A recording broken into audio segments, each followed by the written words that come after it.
காலத்தை ஊடுருவி ஒரு பயணம், காலப்பயணம் மற்றும் இணை பிரபஞ்சம் சாத்தியமாகலாம் என்று சமீபத்திய ஆய்வு கூறுவதை பற்றி இந்த வீடியோ தொகுப்பில் பார்க்கலாம். இறந்த காலத்திற்கு பயணம் செய்வது பற்றிய விஷயம் சுவையானது. ஏராளமான விஞ்ஞானிகளை இது ஈர்த்து தங்கள் காலம் முழுவதையும் இதை ஆராய வைத்துள்ளது. ஆனால் இதன் மர்மம் இன்றும் தொடர்கிறது. இறந்த கால பயணம் என்பது நடக்க முடியாத ஒன்று என்பதற்கான காரணத்தை முன்வைக்கின்றனர். இதற்கு கிராண்ட்ஃபாதர் பாரடாக்ஸ் என்று பெயர். ஒருவேளை நீங்கள் இறந்த காலத்திற்கு பயணத்தை மேற்கொண்டு அங்கு சென்று உங்கள் தாத்தாவை பார்த்து அவர் இளமையாக இருக்கும்போது அவரை ஒரு துப்பாக்கியால் சுட்டுவிட்டால் அவருக்கு வாரிசு உருவாவது எப்படி, நீங்கள் பிறப்பதுதான் எப்படி என்பது அவர்கள் முன்வைக்கும் வாதம். இன்னொரு வாதம், ஒருவன் காலத்தில் பின்னோக்கி பயணித்து தன் பெற்றோரை அவன் சுட்டுவிட்டான் என்றால் அவன் பிறப்பதுதான் எப்படி? இதற்கு பதிலை தர்க்க ரீதியாகவும் அறிவியல் ரீதியாகவும் காலப்பயணம் சாத்தியம்தான் என்று விஞ்ஞானிகள் தந்துள்ளனர். அதாவது, நாம் இருக்கும் பிரபஞ்சம் என்பது ஒரே ஒரு பிரபஞ்சம் மட்டும் இல்லை, நாம் பல்வேறு பிரபஞ்சங்களில் வாழ்கிறோம் என்கின்றனர் அவர்கள். மல்டி யூனிவர்ஸ் என்று இதை ஆங்கிலத்தில் கூறுகிறோம். மல்டி யூனிவர்ஸ் என்பது நமது பிரபஞ்சம் மட்டுமே இல்லை, இதற்கு இணையாகவோ அல்லது முற்றிலும் மாறுபட்ட பல பிரபஞ்சங்கள் உள்ளன என்ற கோட்பாடு ஆகும். குவாண்டம் இயற்பியலின்படி ஒவ்வொரு சாத்தியமான முடிவும் ஒரு தனி பிரபஞ்சத்தில் நிகழும். அதாவது, நாம் எடுக்கும் ஒவ்வொரு முடிவும் நமக்கான ஒரு தனி பிரபஞ்சத்தை உருவாக்கும்.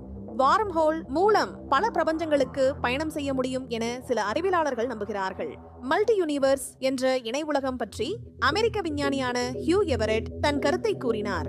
அவர் பல உலகங்கள் விளக்கம் என்ற குவாண்டம் கோட்பாட்டை முன்வைத்தார். இந்த கோட்பாட்டின்படி ஒவ்வொரு குவாண்டம் நிகழ்வுக்கும் பல பிரபஞ்சங்கள் உருவாகின்றன.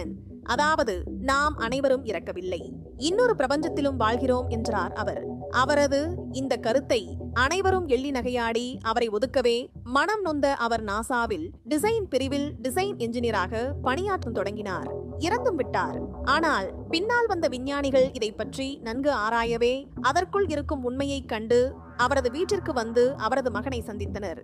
எவரெட்டின் குறிப்புகள் இருந்த பழைய பெட்டியை திறந்து குறிப்புகளை படித்தனர். இது மிக பெரும் விஷயமாக ஆகி காலப்பயணம் செய்வது எப்படி, இன்னொரு இணை உலகம் எங்கே எப்படி இருக்கிறது என்பதை பற்றிய ஆராய்ச்சிகள் மேற்கொள்ளப்பட்டன. Ronald L. மாலட் என்ற விஞ்ஞானி காலப்பயணம் சாத்தியமே என்று உறுதி கூறுகிறார். European organisation for nuclear research என்ற நிறுவனம் சுவிட்சர்லாந்தில் ஜெனீவாவில் இந்த நிறுவனம் அமைக்கப்பட்டுள்ளது. பார்ட்டிகல் பிக்சிங்கிற்கான உலகிலேயே பெரிய சோதனை சாலை இங்குதான் உள்ளது. இங்கு காலப்பயணத்தை சாத்தியமாக்குவது குறித்த ஆராய்ச்சி நடைபெறு வருகிறது. இதற்காக ரகசிய குகை ஒன்றை அமைத்துள்ளனர். 27 கிலோமீட்டர் நீளமுள்ள இதன் பெயர் LHC டன்னல். இங்கு நடைபெறும் விசித்திர சோதனைகளில் ஒன்றில் ஒரு அணுத்துகள் ஒளியின் வேகத்தில் அனுப்பப்பட்டு வெற்றிகரமாக புறப்பட்ட இடத்திற்கு வந்துவிட்டதாக சொல்லப்படுகிறது. அதாவது, காலப்பயணம் என்ற பிரம்மாண்டமான முயற்சிக்கு ஆரம்ப சோதனை நடத்தப்பட்டு வெற்றி காணப்பட்டுள்ளது. LHC முடுக்கியில் நடக்கும் ஆய்வுகள் எவரெட்டின் பல உலகங்கள் விளக்கம் கோட்பாட்டை சோதிக்க உதவும். குறிப்பாக கருந்துளைகள் பற்றிய ஆய்வுகள் இணை பிரபஞ்சங்கள் பற்றிய கருத்தாக்கத்தை ஆராய உதவும். ஐன்ஸ்டீனின் சார்பியல் கோட்பாடுகள் காலப்பயணத்திற்கு சில கோட்பாட்டு சாத்தியங்களை வழங்குகின்றன.